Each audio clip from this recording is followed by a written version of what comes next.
Especially now in this day and age, I think people want more humanity in their healthcare.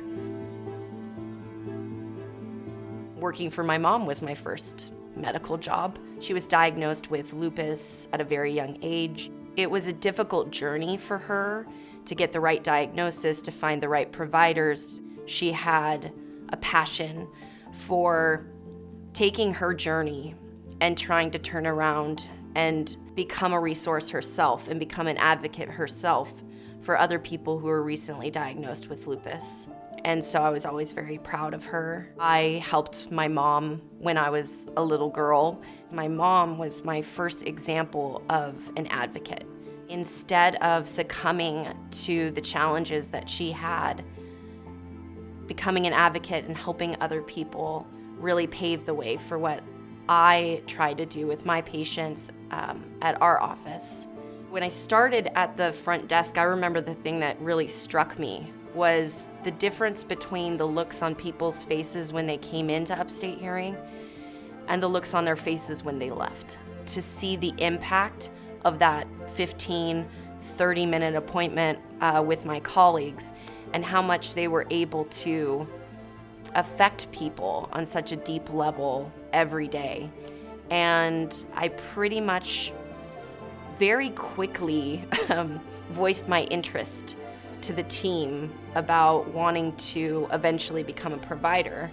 All I needed was Ken to have faith in me and invest in my development and give me that chance. So I have some of these 4 or 5 year relationships with my Chico patients that I wouldn't trade for the world. It gave me an extra motivation to succeed so I could come back and be their provider. This isn't something that you can learn from a textbook at all.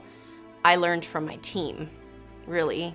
Working with Scott and Stacy and Ken predominantly, I shadowed them for years. I would follow them to all their satellites. Of course, I had to wait my turn through a couple other folks that had worked in the Chico office before.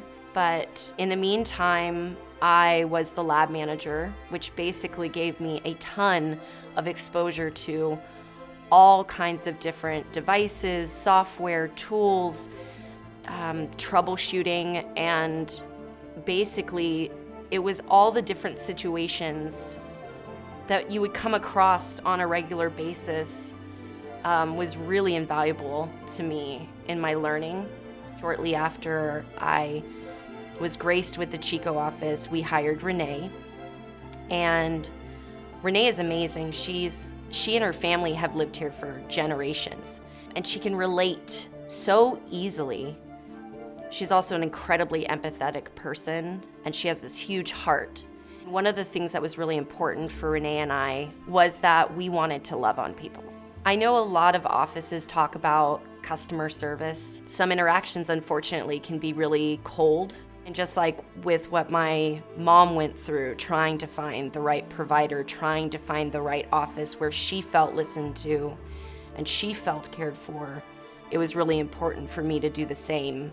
We want to form a relationship and a bond with our patients so that they enjoy this experience and they want to come visit us. And it takes a little bit of the fear and the stigma and the vulnerability that comes with talking about your hearing, and it makes it a little bit easier. I know that I can't make up for all of these awkward or uncomfortable or frustrating experiences that people have with their medical providers or on their medical journeys, but the very least that I can do is make sure that my patients never feel that way, that they feel cared about, invested in, that they know that I am going to use every resource, whether that be my team, whether it be the amazing people at the manufacturers, the amazing group of peers that we have around us, to solve whatever problem that my patient might have, but also make them feel good about the experience and valued as not only a patient, but as a human being. And so that they can go on with their day and go on with their life. And that brings me incredible joy.